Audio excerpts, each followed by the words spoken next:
to Doxxed, the podcast. So I was basically trying to find any kind of information about parasocial relationships in this journal of cyberpsychology, behavior, and social networking. And there really wasn't much. And I think that in itself says a few things.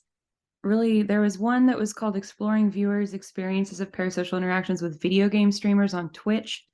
And basically, it was saying that there's a pretty long tradition of non-interactive environments like watching TV or listening to radio and parasocial interaction, but there's a lot less research on parasocial relationships and interactive environments. So that would be like social media or like Twitch streaming for games.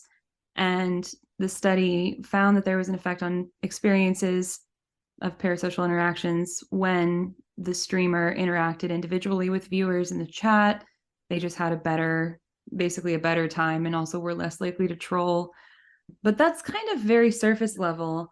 And I also found another article that I was just Googling around, trying to find really anything about this. So this one was from the Association for Consumer Research, and it was called Forming Parasocial Relationships in Online Communities, and talks about parasocial interaction theory. And it kind of provides an interesting model. There's a guy, Koetzenetz, in 1999 that they cite from European Management Journal, who kind of lays out 4 different types of community members, which would be devotees, insiders, tourists, and minglers. And devotees are those people who possess a strong interest in, basically, devotees are the people who have like a high interest in the kind of consumption activities of the channel, but few social ties. Then insiders have a strong interest in consumption and strong social ties.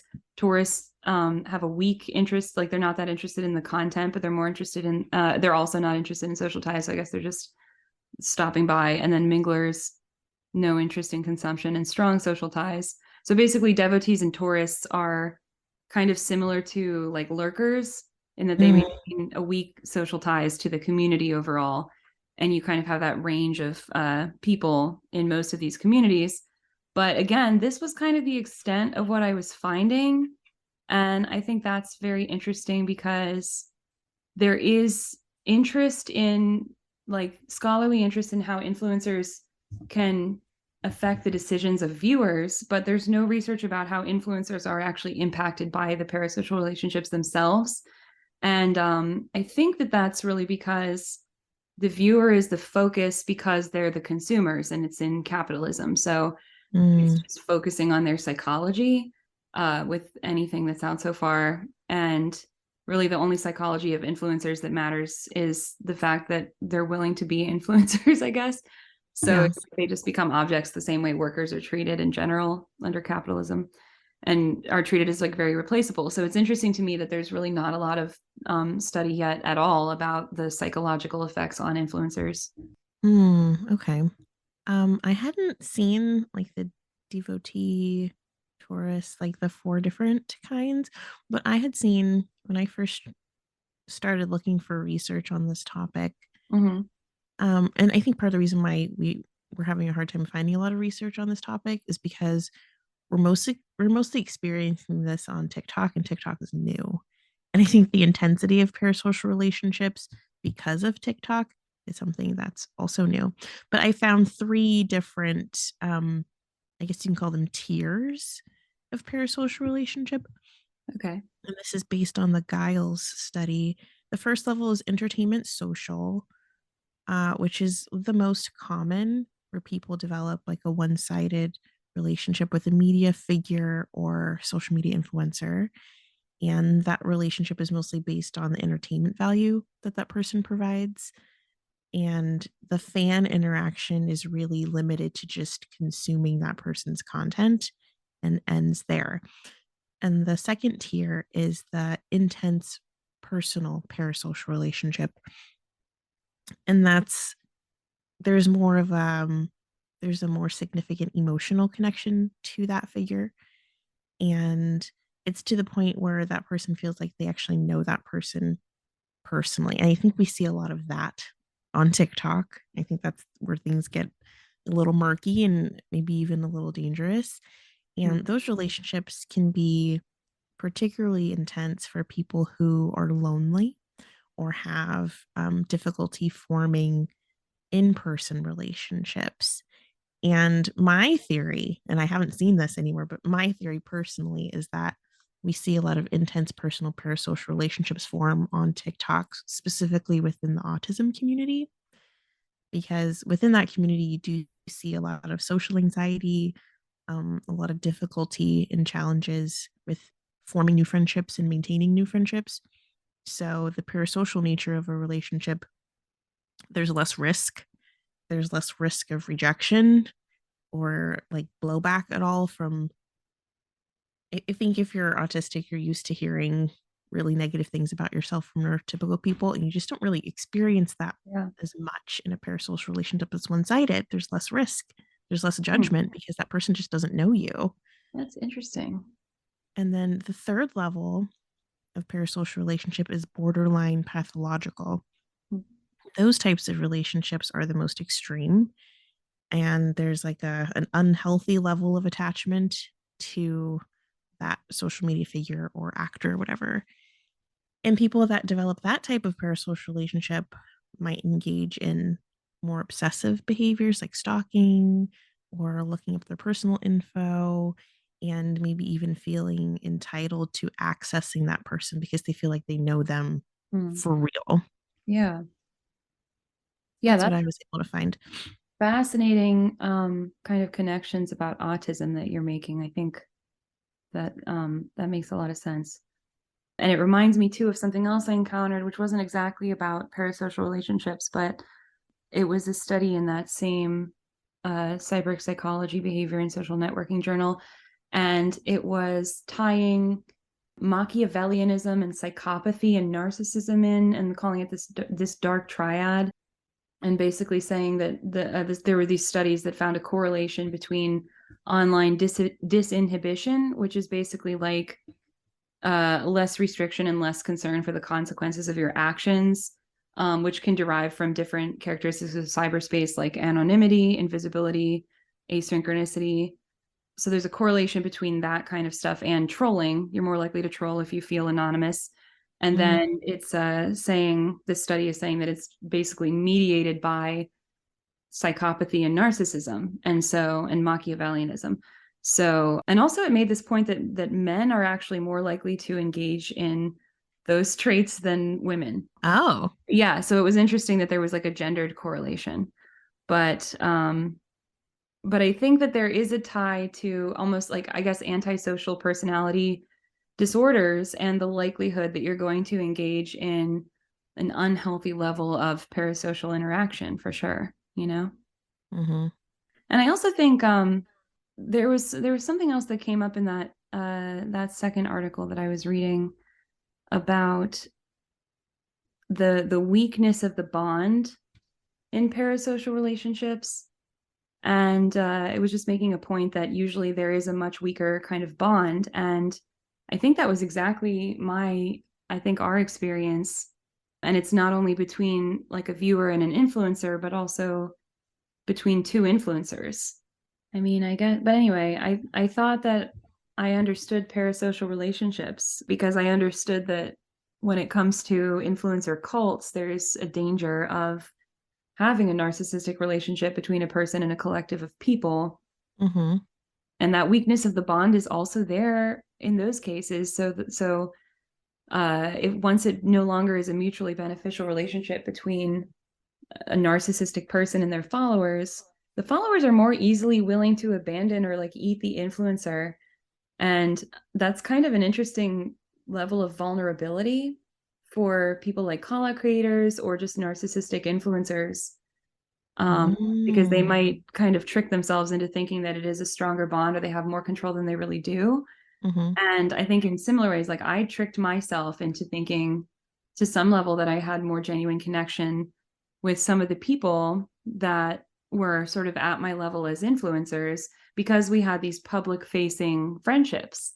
But we Mhm. really only had public facing interactions exclusively. And it was an illusion to think that I really knew some of those people. Yeah, I think that that's changes a lot once you have private interactions, but I didn't realize how flimsy those doubly parasocial relationships also are. that's a really good point. And that was one of the most painful things I think I experienced throughout that whole situation was convincing myself that I had deeper bonds with people.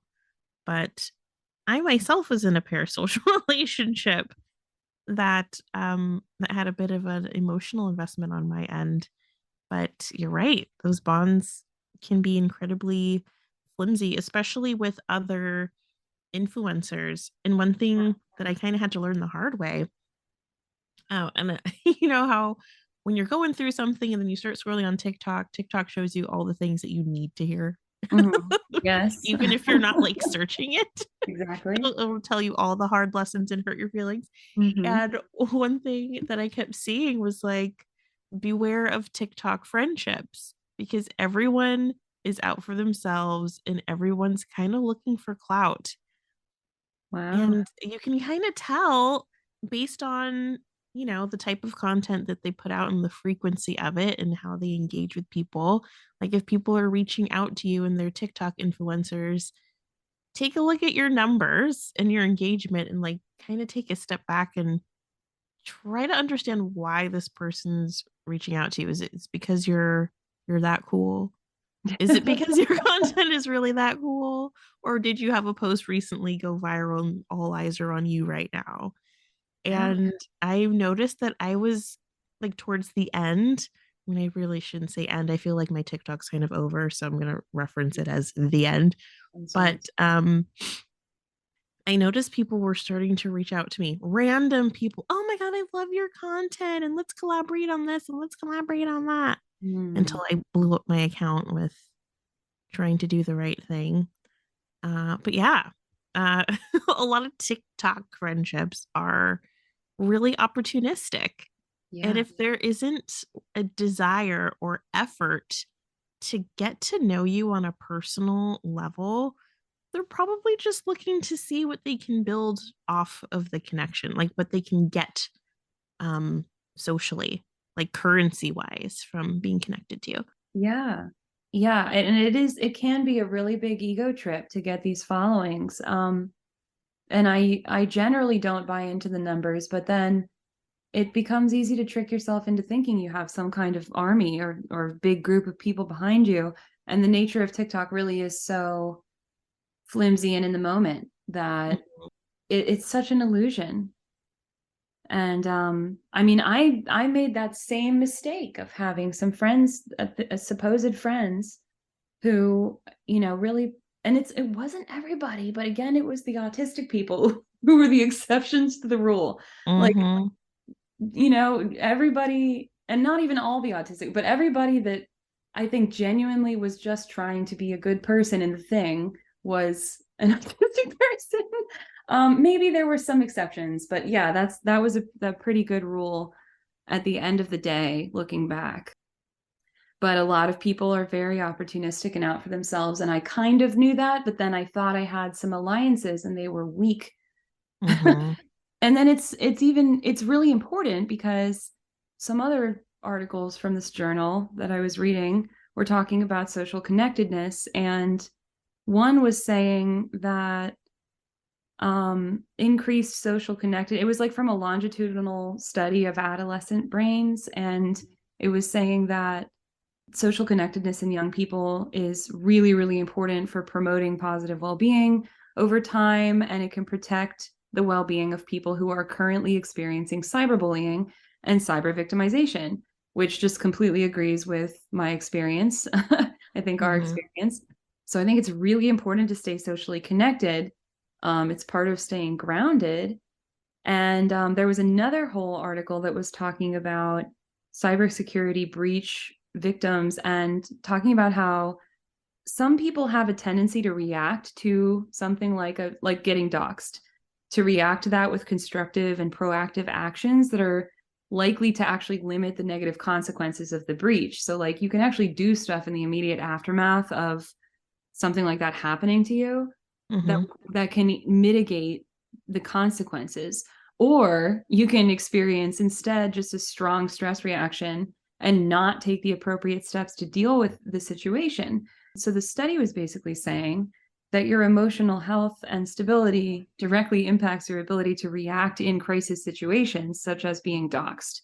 So, I think people undervalue the importance of emotional health and stability overall, but like in a crisis situation, it can mean the difference between you immediately took action to figure everything out and you got, too depressed or anxious or stressed and you couldn't protect yourself even after the fact. And a big part of that is having community. And so it's really dangerous to be under this illusion that you have a community where suddenly they fall away in that crisis moment and you don't have that stability you thought you had. Yeah, depending on your mental health, that can be devastating. And again, I think that's part of why certain people are targeted for cyberbullying attacks is when they don't have a solid community in real life and they don't have the best mental health and they're vulnerable in other ways. That's Hmm. very intentional. People attack exactly those people. I also think that specific to TikTok, because TikTok's kind of a unique animal when it comes to all these different social media platforms.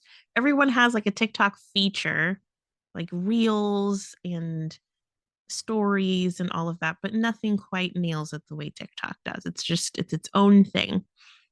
And I think the theory of parasocial relationships has kind of kicked up a notch since the advent of TikTok.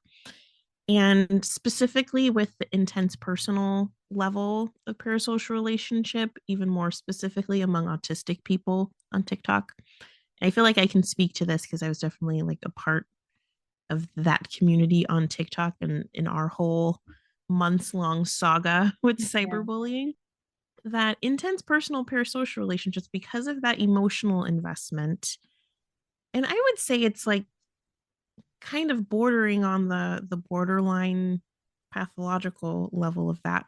But when it comes to the object of their relationship being threatened in some way or criticized in a way that they don't like, Mm-hmm.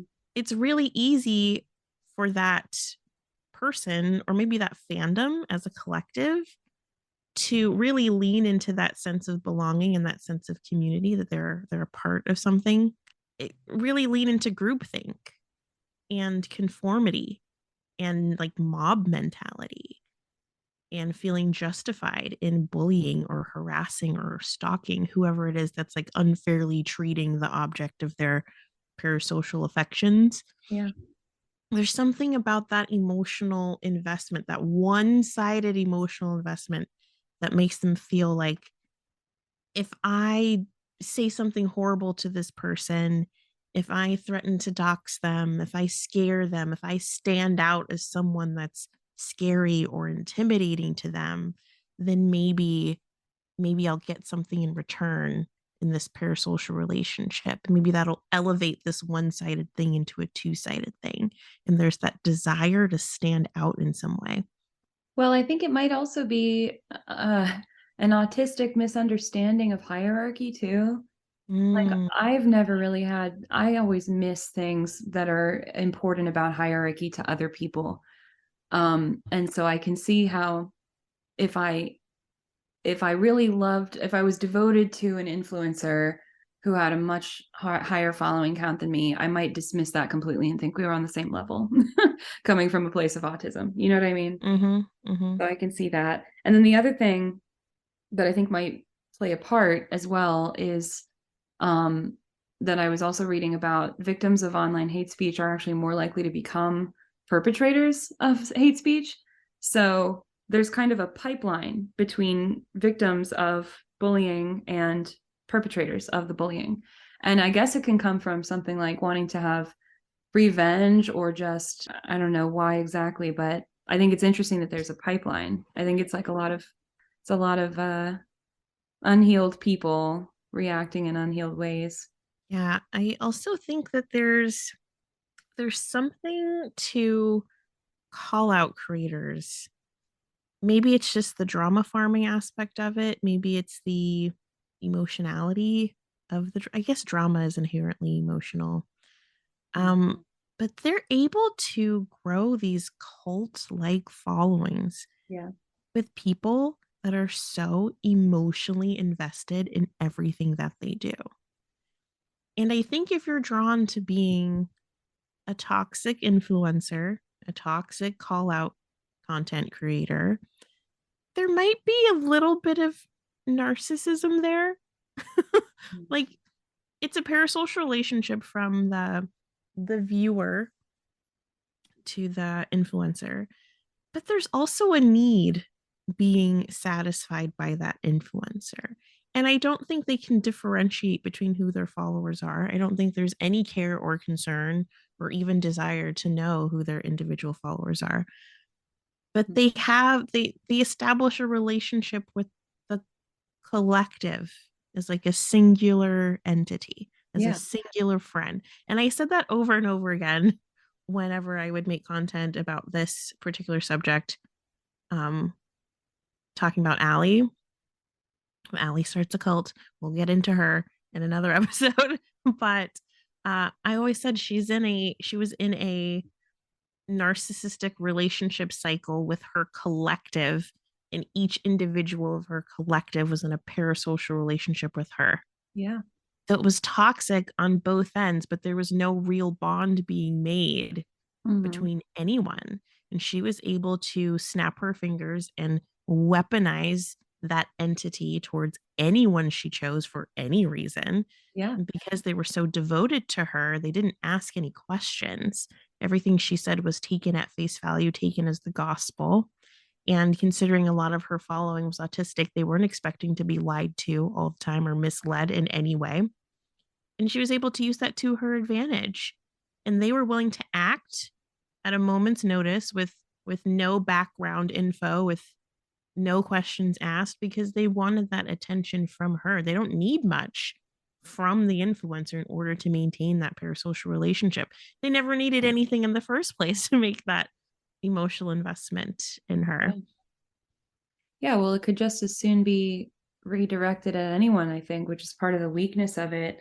And the scary level of everybody being willing to abandon or turn against her, Mm-hmm. Mm-hmm. um, which I'm sure she didn't see coming. I wouldn't have seen it coming. But yeah, but things like the flying monkeys, which is again like a common term for a type of relationship that a narcissist maintains, which is where they'll have some sort of external person who believes in them and will come to you to try to either get information out of you or harangue you or do their bidding basically.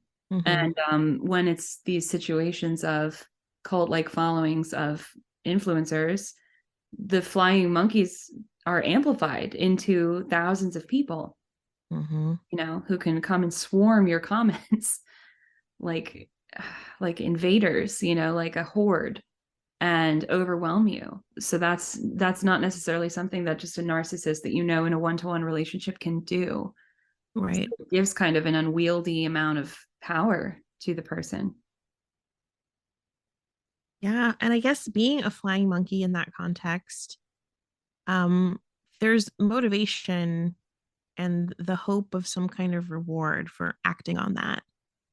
And I think part of the motivation is, well, maybe if I leave a really nasty comment, if it's outrageous enough, maybe this person will make like a comment video about it. Yeah. And then maybe my toxic influencer cult leader will see it and respond to it. And now I'm really in the mix in a different way. Yeah. I mean, part of it is that wanting to be in the center of things to some degree and just getting some kind of dopamine rush from that individual interaction or the possibility of it, which you really can't get from a more separated, one directional relationship like you might have with a celebrity or somebody on TV. Mm-hmm. There's like a thrill. There's like that's almost one of the unique perks of influencer culture and being a follower of an influencer is that idea that you can have some level of one-to-one interaction, even if it is that public facing parasocial, even if they're just hearting your comment or something. Mm-hmm. Angelina Jolie is never going to heart your comment, so that's part of why I think people are there. Yeah, there's that illusion, I guess, Yeah. of that person being like the person next door. Like they're super relatable and super accessible.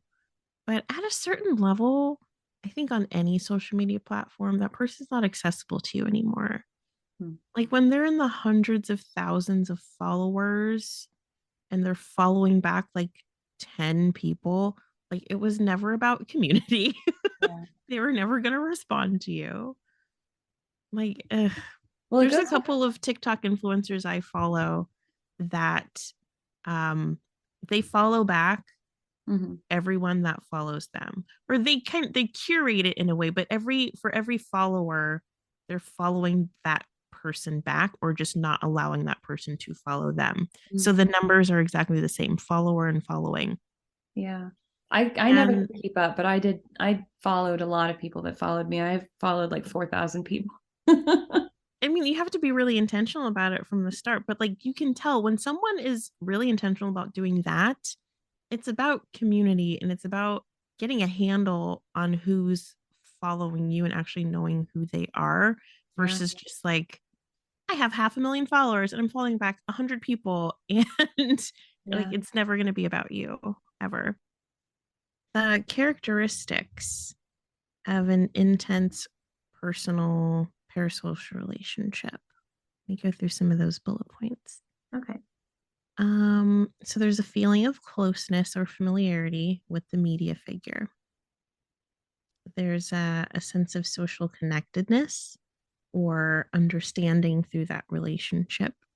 There's an emotional investment from the viewer. There's an interest in that media figure's personal life and activities, and a feeling of disappointment or even betrayal when that media figure doesn't meet that person's their individual expectations. And that's an important point because you mentioned like how flimsy the bond is and how quickly they'll just like eat the influencer when things don't go their way. Yeah. And we witnessed that happen in a huge way. Like whenever, like in the case of Allie Starts a Cult, whenever one of her, I want to call them minions. I know that's not like the best term, but whenever they would do something on her behalf or say something awful or cheer her on, Yeah. but then have a question, literally any kind of question, and they would get immediately blocked or berated by her. Yeah. They were instantly on the opposition side after that. And coming to all of us with their long apology paragraphs. And can you please unblock me? Can we please be friends now? And then wanting to behave on our behalf in the exact same way that they would for her, like at the drop of a hat. Yeah, which is not what anybody asked for. And it was also No. very performative. All the apologies were very, I mean, I think that was like in the vein of the example that you said, but then it was disturbing how many people kind of jumped on this weird train of wanting to be in a certain position in the narrative of what was happening, but there was no substance behind it whatsoever. Kind of embarrassing for them, honestly. But yeah, Yeah. it was like just a complete misunderstanding about what actually needed to be done to take any kind of accountability. And in fact, I think a lot of the people that were doing that were not interested in taking accountability. It was never about that because they were never really, some of them were thinking they were betrayed by her or something or hurt because of maybe that overly intense kind of relationship that they had because of some kind of antisocial issues perhaps, but I don't think they were ever really on her side. I think that she was always, you really do become an object when you're an influencer to people and they project onto you, Mm-hmm. and you're attracting your audience and they're attracting you because that's how the algorithm works, but there's an energy to what you attract. So I think that, they were drawn to her because they were able to project something in particular out through her or onto her that felt good and was some kind of dopamine rush. But as soon as that changed as soon as she either, because it was kind of some high control mechanism to berate people as soon as they question you and kick them out. Mm-hmm. The weakness of that bond, I think they were more miffed than anything, like maybe they reacted extremely, but that's because of their own projections more than any Mm-hmm. kind of real relationship. So, yeah, I don't think they were ever on her side and then came to our side. I think they were just always there on their own side trying to get, dopamine or whatever. I It's all guess. very I performative guess and they surface stuff. were. Because Yeah, I it mean, really wasn't about being on anyone's side. It was about yeah, being a bully and a troll and wanting to be hateful for some reason on yeah, behalf of anyone. yeah. Like, just And be a bully also, on your own then. yeah, yeah.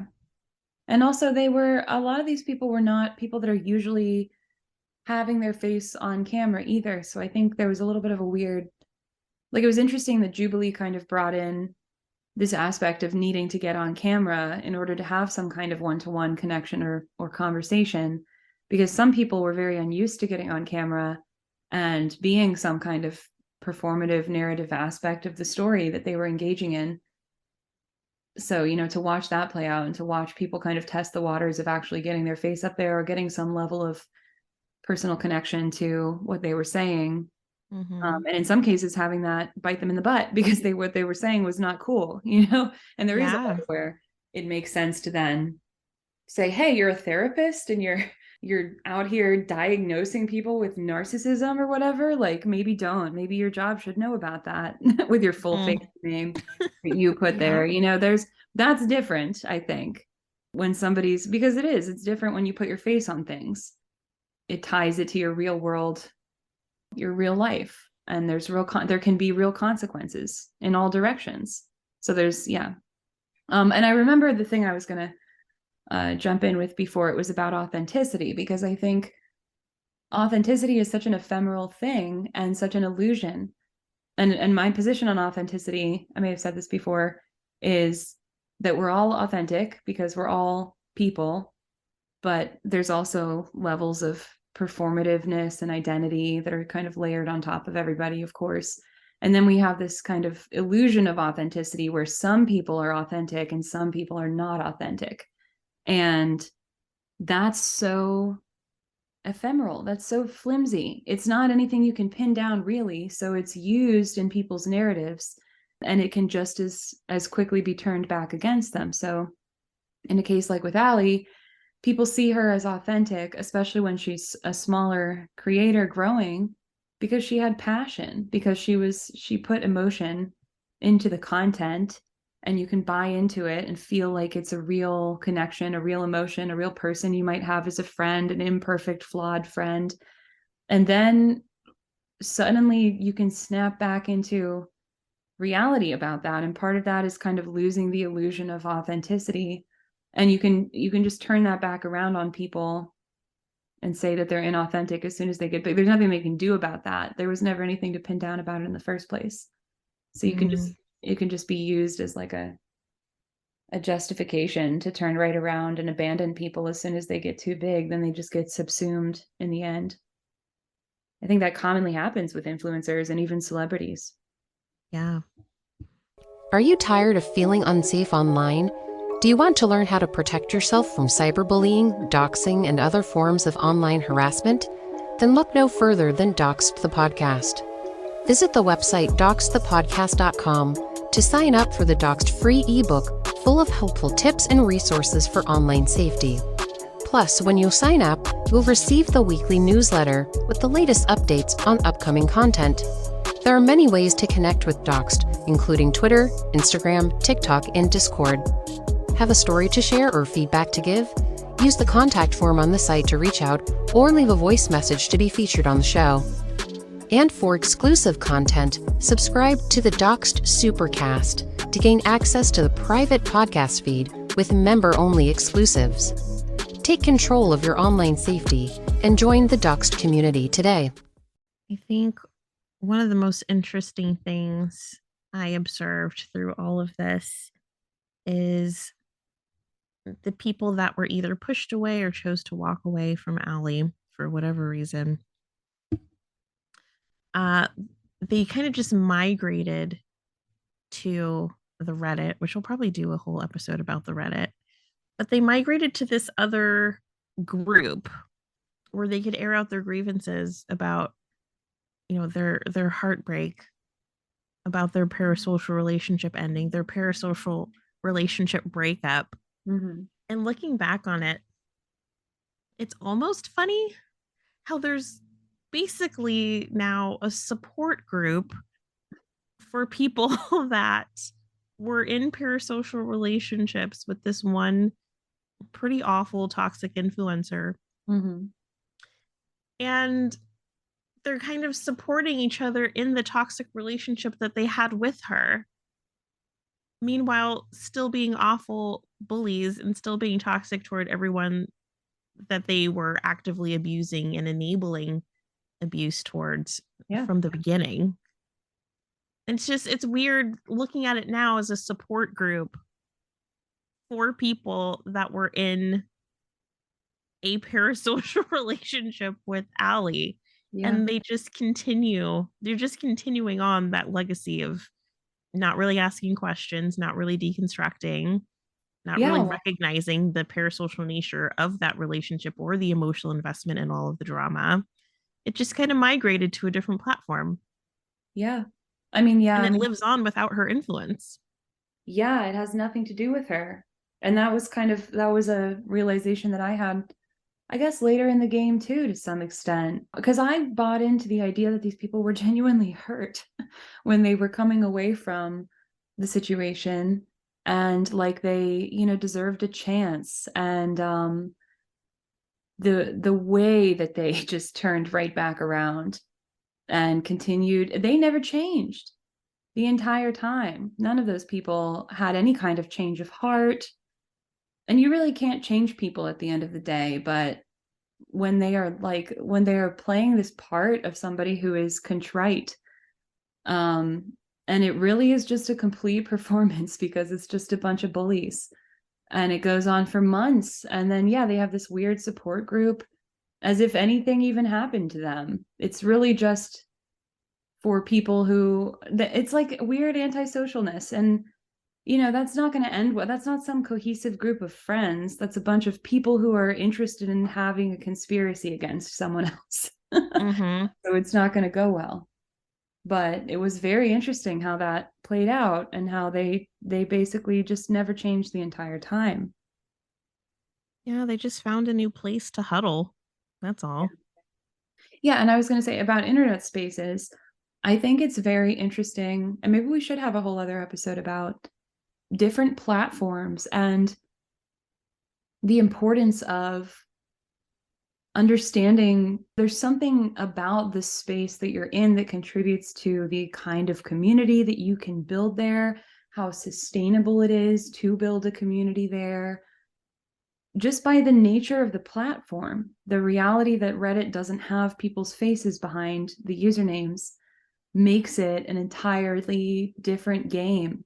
There were also Discords involved, which are much more cloistered away, private spaces and other kinds of spaces. I mean, I think that, there's just a huge difference in what you can foster. And I think a lot of influencers and a lot of people aren't necessarily intentional about what space they start to try to build communities and movements in. I didn't understand until I lived through some of it. And also the fact that in our situation with Allie Starts a Call, we were jumping around from platform to platform. And I was pretty ill prepared at the time. But looking back, one of the first things I would do if I ever found myself in a similar situation again would be to familiarize myself with as many of these platforms as possible, as early as possible. The other thing I would do is record a lot more, record all the comments, screenshot everything, even more than I did, which I did quite a bit of, even more than I did. But yeah, to familiarize yourself with the character of these different spaces, I think is pretty powerful, because otherwise you can really be flying blind. And just, if you can be intentional about like moving Like, I think that it's clever of us to be intentional about where we're having this conversation that we're having right now, to not be having it on TikTok, for example. Mm-hmm. I totally agree with that. It's important to know the nature of a platform before you get on it, because people with ill intent, bad actors, will always infiltrate it in some way. Yeah. Where they can stay anonymous or hidden in some way, where they can inflict the most pain and damage as they can without any actual blowback to themselves, without revealing who they are. And I think TikTok is one of the worst places for that. It's not like Facebook, where everything's attached to your identity. And Facebook is, I think more and more people are realizing how much of a problem Facebook is for privacy now, more so than ever. Yeah. I feel like MySpace was even worse back in the day. But I mean, Facebook, your whole network is connected to your personal identity. Every place you've ever lived, every milestone in your life is documented on Facebook. You can only make so many accounts with your full name on Facebook. TikTok, you can be anyone.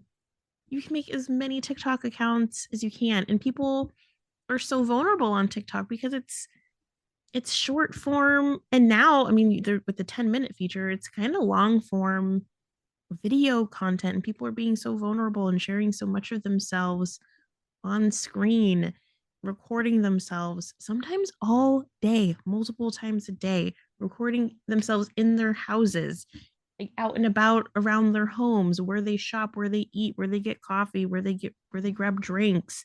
Yeah. They're recording themselves on the street doing dances while people are passing by. It's really easy to locate people if you're like a crazy stalker. And you can do a lot of damage from a really anonymous account, and then go to your Reddit huddle, because there's always a subreddit dedicated to some influencer. Like, if you have over, I don't know, 10,000 followers on TikTok, you have a Reddit. You have a hate Reddit, guaranteed. Yeah, well, and you didn't even mention this feature of TikTok Now, which is literally some weird time, which I did for about a month, sometime back in November. At some random time of the day, you have about a 3-minute countdown during which you need to take a picture of yourself and your surrounding, like front and back camera. And it was trying to be like some other app called, I think, Be Real or something. But it ultimately became too creepy for me. I was trying to engage in it because I know TikTok kind of rewards you for engaging with its features, but it was just way too much information. And then I think it's a good point about Facebook. Everybody's connected to their identity. And then on Reddit, nobody has to be connected to their identity. And TikTok, in a way, is more dangerous than both, because people are like, it's like half and half. Like, people are connected to their identity, and then plenty of people are also anonymous. And so there's a very big power differential with that. There's a vulnerability to having your face on these things. And there's a difference in like what's even Googleable. Like, if there is a hate Reddit of me, it's kind of buried underneath of different accomplishments that I've had throughout my life. But when Allie's videos were up, plastering on my face, "This is spiritual psychosis," calling me an insane murderer, those videos popped right up to the top because of just the way that those search results work. So there's a difference in vulnerability, and there's a power differential on TikTok that doesn't exist on either of those other platforms. Yeah. It's actually kind of terrifying to know that you can be the target of a swarm of online bullies on TikTok, and then someone can search your name, and boom, there's all that content on the first page of Google. Like, how awful is that? And the bullying can be for no reason. Yeah, it can just be lies, and TikTok won't even take it down. God. I mean, and to it's know that very there's vulnerable. there's so many people from every different walk of life, from every level of accomplishment, every level of everything, every socioeconomic level, that have been targets of cyberbullying, specifically on TikTok and in conjunction with Reddit. Yeah. Because you can say whatever you want on Reddit unless there's a hate mob that's reporting your content there. Which, I mean, that happens, but it's a very targeted effort to get your content removed from Reddit. Yeah. But I'm seeing so many examples of that TikTok, Reddit hatred towards people. And the reasons behind it are usually so dumb and so nonsensical. And it's usually taking someone's words out of context, and then boom, there's this whole hate train, a hate freight train barreling towards them from a million different directions. Yeah. Yeah. And then some people really like to be so dismissive about the real world harm of that and just say things like, just get offline, just ignore it, just block them, just completely dismissing the reality of some people's experiences.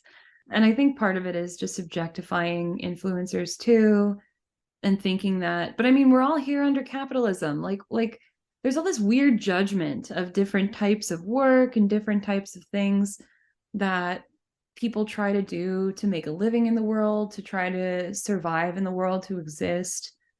I don't understand why it's such a huge stretch to imagine that some people in today's world in 2023, where first of all, you see that some people do make it really big in this space, and it can be in some ways more of a bootstraps space than you can have anywhere else.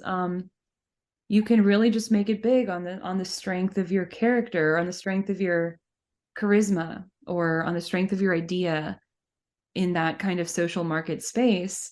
So that's very enticing for people who can't just get some 9-to-5 job and get slowly rich that way or whatever, or survive, don't have access, whether it's because of disability, whether it's just because of, I mean, coronavirus. Like everything has changed and there's so many different situations people find themselves in. Is it really that hard to imagine that there are real reasons why it helps people's mental health to have an online presence, to talk publicly?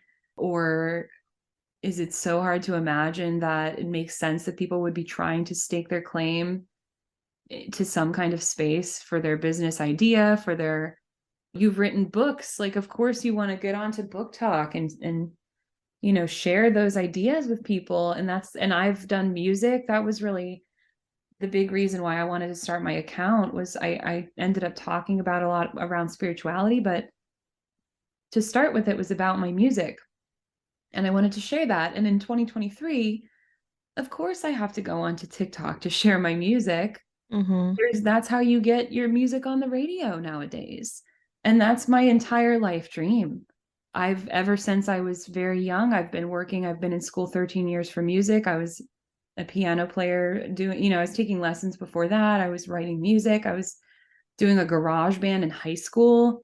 I'm 31. I've never had my music like heard by more than immediate family, and I've produced hours of music. I think of course that's my life. That's not just some sort of passing fashion and then I'm going to go get a job. That's like what my soul is. So yeah, I'm going to go on TikTok, and no, that doesn't mean that I deserve or made people bully me. That's not fair to just dismiss it and say, well, just get offline or just stop engaging or just accept the consequences of being an object now because you put yourself in that position. We're all objects because of capitalism, because this is the only way that I can even get my music out there, and I would shrivel up and die without being able to share my music. And I live in 2023 during the coronavirus pandemic, where I can't go and do a show, which I was planning to do in 2019, of my music. No, I have to go on TikTok, or else what am I doing? So I just don't think that's just me. There's a million different stories for why you would end up in that space, why you might need to be there or want to be there. And that doesn't mean that you made it happen, that you got bullied, or that doesn't mean you deserved it. That doesn't mean you are an object. And it's okay for people to just try to destroy you for fun because you signed on to that contract just by being an influencer. No, this is capitalism. Like none of us should have to be objects. Mm-hmm. Yeah, I mean, signing up for a social media platform to promote your art, whether it's writing, music, whatever the case may be, it doesn't mean you have to just accept being abused and stalked and doxxed and all of that. Yeah. Yeah. So honestly, I find it kind of offensive when people take that attitude. It's just basically a self-centeredness. It's an inability to empathize. And I think it might also have something to do with envy.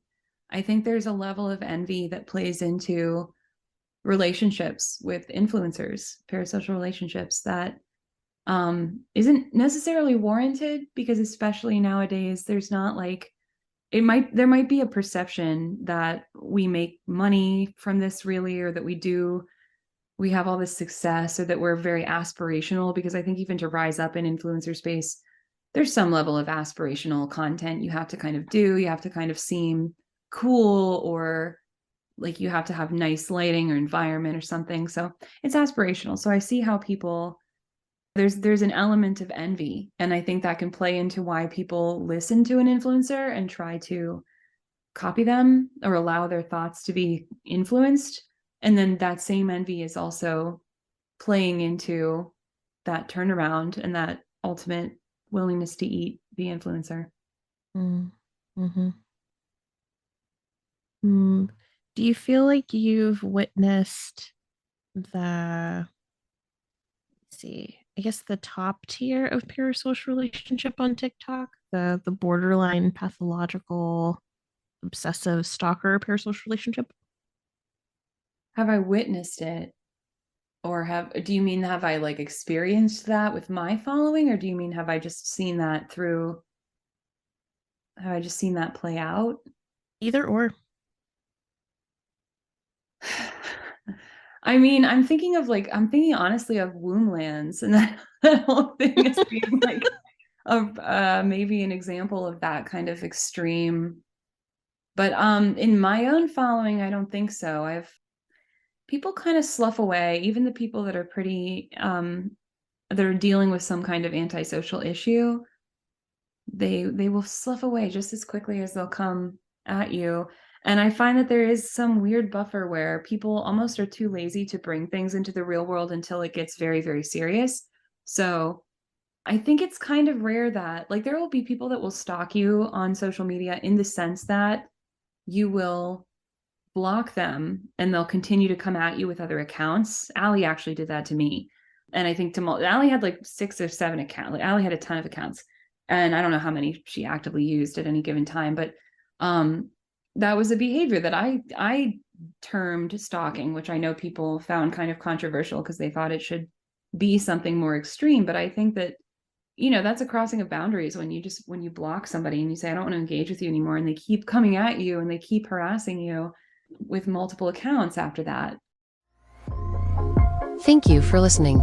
Find additional content at doxxedthepodcast.com.